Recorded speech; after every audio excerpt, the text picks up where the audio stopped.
Периштени ыйлаткан наристе. Өлүм периштеси ар бир адамдын жанын Аллахтын буйругу менен алат. Ал өз каалоосу менен бирөөнүн жанын ала албайт. Жана Аллах буйруган адамдын жанын албай да кое албайт. Башка макулуктар сыяктуу эле ал дагы жараткандын буйругун аткарат. Бир жолу Аллах Таала ага көрөр күнү ишер соосу түгөнүп, ажалы жеткен бир аялдын жанын алууну буйруду. Өлүм периштеси Аллахтын буйругун аткаруу үчүн келди.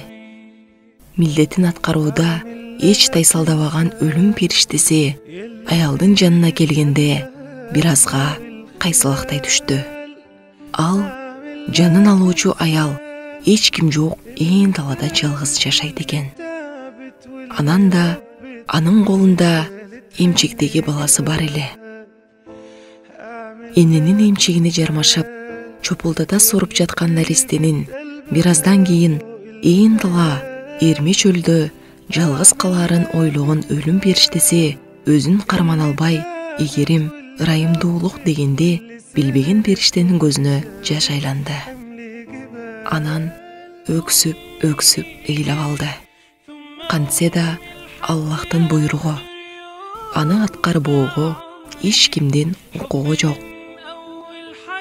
Өлүм периштеси аялдын жанын алды да артына кылчайбастан чыгып кетти. Ошентип арадан күндөр өттү. Күндөр айларга, айлар жылдарга айланды. А өлүм периштеси милдетин аткара берди. Бир күнү Аллах Таала аны бир адамдын жанын алып келүүгө жөнөттү.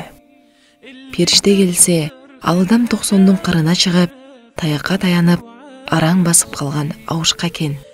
Абышка темир устанын жанына келип, таянган таягынын учуна темир бекитип берүүсүн суранып жатыптар. Уулум, темирдин бышыгын жана катуусун кадап бер.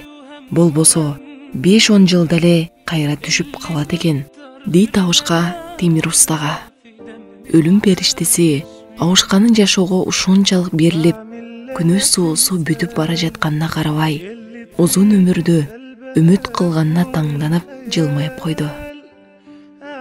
Анан өзүн токтото албай күлүп жиберди. Анан абышканын жанын алды да көтөрүлүп кетти. Аллах Таалага: "О өлүм периштеси, бир кезде сени ыйлаткан бала эми сени күлдүрдү. Мен эч качан эч кимге адилетсиздик кылбаймын", деди. Өлүм периштеси ошондо гана бүгүн жанын алган абышка мындан 90 жыл мурда энисинин жанын алганда ээн талада жалгыз калган наристе экенин билди. О Аллахым, сен кандай адилеттүүсүң. О Аллахым, сен кандай ырайымдуусуң. Сен ар бир адамдын ырыскысын берүүчүсүң. Биз кандай жашабайлы, канча жашабайлы, күндөрдүн биринде өлүм периштесин бизге да жөнөтөсүң.